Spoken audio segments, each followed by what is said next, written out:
Today is a special day. Today, more than 350,000 people will be born and 150,000 will die. Today, we'll hurdle another 2.5 million kilometers around the sun and eat enough rice to build the Great Pyramid of Giza 6 times.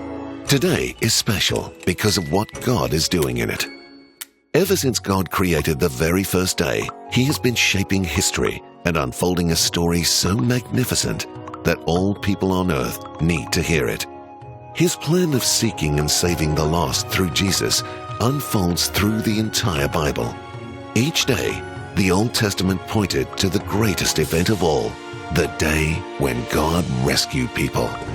Through miracles and stories, Jesus gave glimpses of an upside-down kingdom that is unlike anything that people could imagine. A kingdom of humility, grace, generosity, and surprise. A kingdom where Jesus said, "You must be like a child to enter." If you look carefully at God's salvation history, God often chose young people to do His work. Samuel, as a child, heard God's voice when no one else was listening. Naaman's servant girl remembered that God was still at work despite the circumstances. David, a humble shepherd boy, became a great leader. And a boy whose name we don't even know saw what God could do with his 5 loaves and 2 fish. Becoming a follower of Jesus so often begins as a child or teenager. When the disciples struggled to understand the kingdom, Jesus explained it with a child.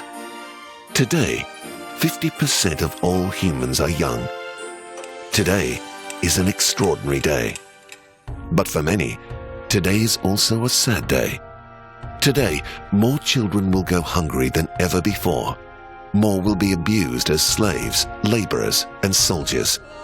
Today, children are easy targets for advertisers and corporations.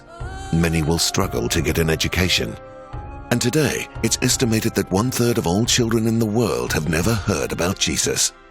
But today, we are seeing God at work shaping children and shaping the world through them. Today, children are coming to Jesus across the world and learning how to follow Him daily. In many places, children are arriving at church of their own accord, being prompted by God. 20 children in one country have Bibles because their 10-year-old friend believed it was the best gift he could give them. A former child soldier leads a new life because he met a pastor with a football. He now leads a church.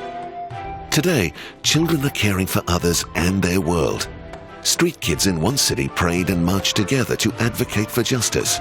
Government and businesses have responded. Over 100,000 children planted trees to care for their environment. Today, children are discovering Jesus as they learn skills for life. Children are being discipled as they are coached in sport, in media, technology, dressmaking, and even robotics. Today, agencies and churches are partnering together and sharing resources more than ever before. Some denominations and agencies have made children a major focus for a year, for a decade, or even forever. More training strategies and resources for discipleship are spreading rapidly across the world. Each of these stories is a glimpse of real children and adults making a difference in shaping their world God's way. Children have always been a part of God's plan, but they haven't always been a big part of ours. Today, there are 2 billion children in the world. Children need to be a part of our plan today.